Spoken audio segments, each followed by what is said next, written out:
Hey guys, welcome back to some more Super Mario 64, and let's go ahead and finish this bad boy off. Wet Dry World, your turn is next. Yeah. Quick race through downtown. Quick race through downtown. Well, it's gotta be from the town area that we discovered last time.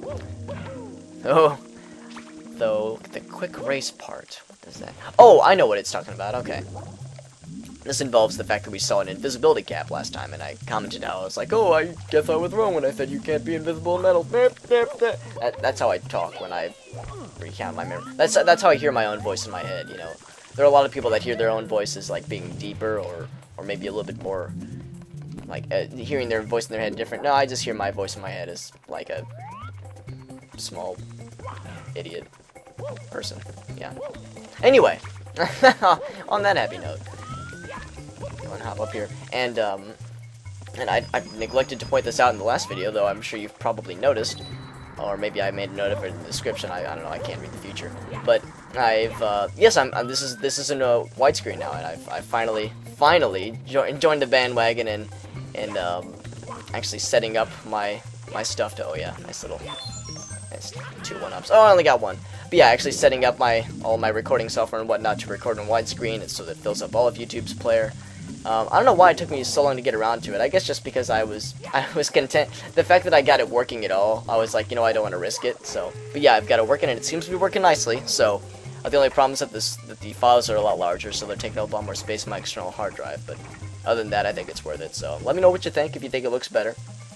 But I approve. And also, and I want to point this out just before I forget. But man, I must be, maybe I'm like looking too much into this, but I really love this background.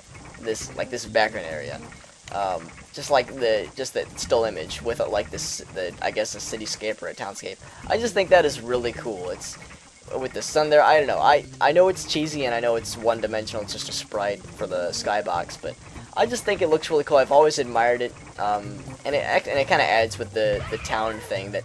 But I mean, just look at that. Isn't that awesome? I really like that. It makes it seem like this world is makes it seem like this world is just part of something much bigger, and I obviously know it isn't. It's just this one tiny little world in the game, but I just always like that. Even as a kid, I remember just admiring that and thinking to myself, man, what if there was some way to explore outside this level? And I would always try different ways, as you saw just now, to try and wiggle myself out of the boundaries of this world to explore other parts. And I don't know, this kind of goes along the lines of what I was talking about during the Super Smash Brothers Let's Play, where I was talking about how, you know, before the days of the internet, you didn't really know the boundaries of these things. You would just, so you would just kind of make stuff up and discuss with your friends, you know, what if you could get to this part of the world, or what if you could play as this character? One of the biggest of which being like the mystery of people always wondering if you could play as Luigi in this game. And I know I've made a note of that before with the statue in the courtyard in the castle, but that just kind of goes along the lines with what sort of examples I'm thinking of when it comes to those sort of childhood memories of making, well, not necessarily making up secrets, but just speculating on what else it could be. But anyway, the point of this star is to grab the invisibility cap, and I believe that there should be a fenced off area. Is it right over this way? It is! And I believe if we climb up through here, if I can figure, oh, we probably need a wall jump up there. That's my guess. And this game knows how good I am at wall jumping, as we are seeing right now. There we go. Yeah, as I said earlier, the quality of your wall jump determines of how good of a person you are, apparently. But in any case, that does it with this world, I do believe. That was our 6th one, right? I've already forgotten. Let me double check. Save and continue. Yes, it is. Woo! Wet Dry World, you are toast.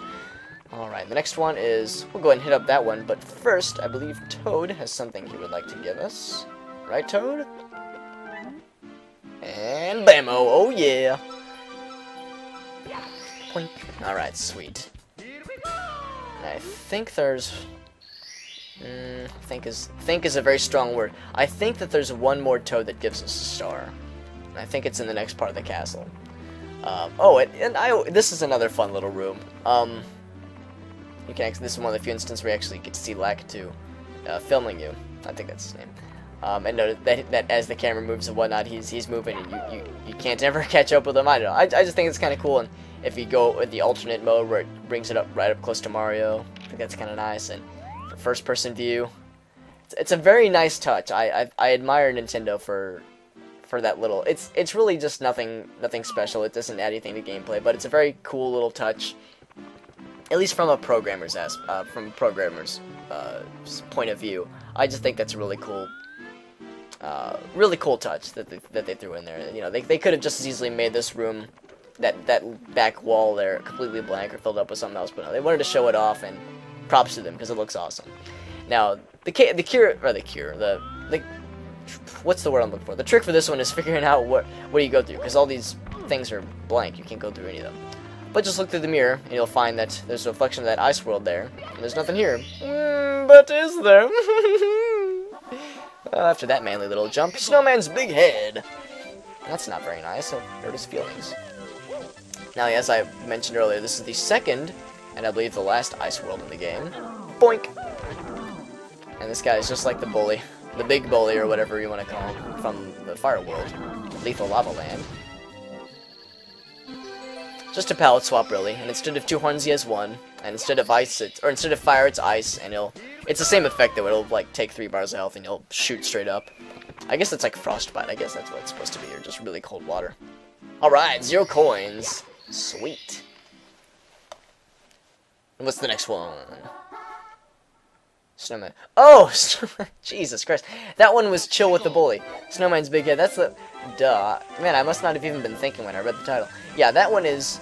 It's right up here. Right up there. That's, if you blow on, you can't maybe not be able to... You can't see it very well from there, but... Yeah, that central structure there is actually one big snowman. So, we gotta climb his ass. Well, his head, actually. If you were to climb his ass, you would... Well, actually, you know what? I don't know what would happen if you were to climb his ass.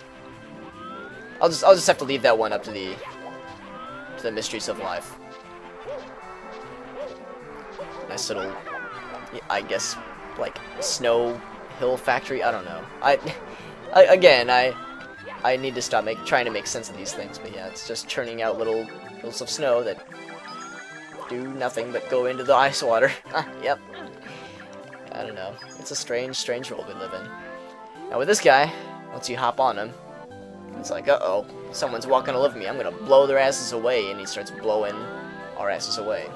I'm not gonna do it, but if you were to get too close, you would get thrown right off, and you would actually lose your hat. One of the few instances in this game where you can actually lose your hat, similar to that bird or whatever, the vulture from Shifting Sandland, where if you lose your hat, you're weaker, and that you take damage more easily, and that you I don't know, a couple other adverse effects. I can't remember what they are. But yeah, the trick is just to, as with anything in life, is to hop on top of a penguin. Solves all your problems. And it lets you cross Snowman's head with the greatest of ease. So yeah, props to Nintendo for at least making this game realistic. So, I'm yet to find a problem in life that is not solved by hopping on a penguin's head and steering his direction and walking over Snowman. But anyway, enough of my rants and raving and retardedness. It's a lot of ours. We got a star! Hot damn! Nice scenic view of the world. Alright, a high score of 4 coins. Moving on up in the world. And hop right in again. 84 stars, doing quite alright. Got another 36 left to go. In the deep freeze. In the deep freeze? This one I'm thinking?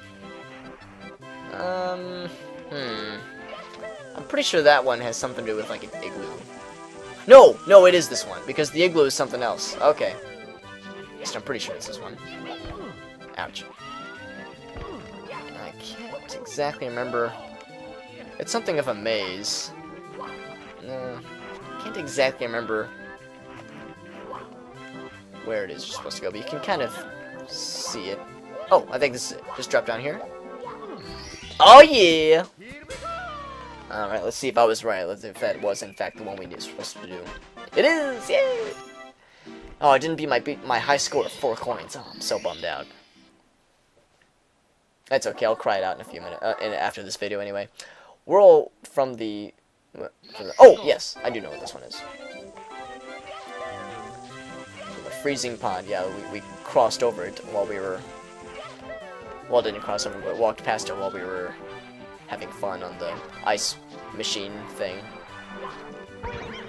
Boing! And I think that's it. Yep. All right. Wow. Oh, I'm not gonna say record timing because, you know, it's not really that good, but still, record timing for me at least. Yeah, when it comes to record timing, when it comes to this game in general and anything to do with timing and whatnot, or just doing things really quickly, I can't help but think of the TAS, or tool-assisted videos, that that people have been doing, like Silent Slayers and whatnot. Shell shredding for red coins, where basically they use an emulator to, and I'm gonna go ahead and, can I do it in 5 minutes? I probably shouldn't. I don't know. Well, we'll see how quick it goes. But ouch! Yeah, I didn't time it right. Boink. But yeah, as I was saying, there are these things called tool-assisted videos that, especially with Mario 64, where if you use an emulator and basically do like tens of thousands of takes of recordings per like frame, well, not per frame, but like per video, and like try to optimize it at the absolute most you can, like to make sure that every jump is timed perfectly and that every glitch is perfectly exploited. They do a lot of glitch exploitations, so that it's not meant to be something legit. It's not, the videos aren't supposed to like show skill. It's more of just a matter of entertainment, of just pushing the game to the absolute limits, to the point where it's not even human anymore. But yeah, I don't know. I think they're really exciting. I think they're really fun to watch. If not just for the fact of seeing what these games are capable of doing when you take them to the absolute maximum of what they're capable of doing. So I don't know. I think they're kind of cool. I'll go ahead and point out. Oh shit! I should have. I'll go ahead and throw a link in the video description. In fact, if you want to just click the screen, I'll show you one of my favorites. Just a nice little free run of sorts. Oh no, I want to. Oh dang. But yeah, I don't know. I can only imagine how much work it takes to make one of those things. Cause, oh man, to make like a 5 or 6 minute video. Usually they'll say like this took me like X thousand number of times of re-recording. I mean, I can't even imagine what that must be like. So, ugh, jeez. But I don't know. It's a tough job, but someone's got to do it, I suppose. Now the shell shredding part seems to indicate that we would need the shell to get those coins. Well, without damaging ourselves, at least in the process. The trick with those guys, yeah, they're like I guess a coin purse is what they're supposed to be. But yeah, if you, like, when you're approaching them, if you see the coin is slightly elevated, then it means that it's, well, more so than usual, then it's one of those fake enemies, so. Or you can just memorize where they always are, that works too. Man. A couple minutes in, we're at 36 coins, I don't know. Keep on going with this way. Oh, come on. Just keep following me. There you go. They get dizzy, they get sad, they die. Yep, I don't know. Snowman are easy to trick, I guess. Oh, it's a 1-up. Did I just kill you? Or are you gonna... Oh, wait, you're just gonna keep respawning, aren't you? No coins? Yeah, that's what I thought. Oh, well. I'm great at this game. I'm not gonna get... Yeah, if you touch the water, you'll take damage, I think. Boing. Now, in this other box, I believe, is a shell, but first... Oh, that's right, we can't go there. So I think we almost necessarily... I'm sure there are ways around it, but really the only way to conveniently get these red coins is by using the shell. So, it's just one of the necessities of life. And there you go, all 8 of them. And I am going to go ahead and end it here. We're in 14 minutes. This has gone long enough. For the next video, I will go ahead. Woohoo! That was cool.